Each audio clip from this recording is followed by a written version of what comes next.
أزماته في عالم الإدارة، ولإثبات الذات أجاد فن التعامل مع الأزمات.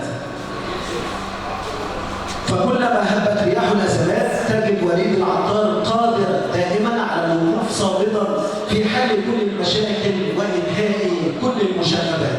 الآن مع كلمة المدير التنفيذي للاتحاد المصري لكرة القدم الأستاذ وليد العطار.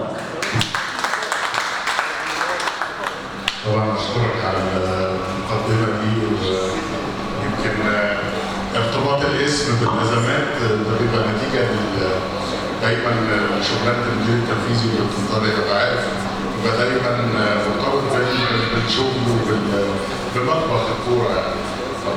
المطبخ دايما بيبقى فيه الشغل كله والحاجات اللي بتقع والحاجات اللي بتتكسر كلها مشاكل. فأشكره على المقدمة دي، وسعيد ومتشرف جدا جدا ان اكون مع حضراتكم بعد فترة طويلة ما كنتش موجود او ما جيتش المنصورة. يمكن من ايام الله يرحمه كابتن عزمي مجاهد نفتكره كلنا بكل خير، وتقريبا ساهم بشكل كبير في الكورة رغم ان هو كورة طايرة، ولكن كان الفترة الأخيرة من حياته كان يعني بيشتغل ويبدا مساهمات كثيره في كره القدم. يعني نتمنى ان شاء الله نكون يبقى احسن من هنا يعني. وبشكركم مره ثانيه على الاستقبال اللي انا يعني الحقيقه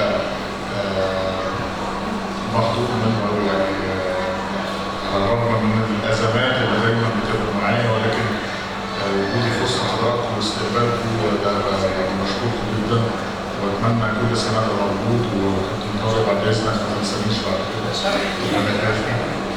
بشكركم واتمنى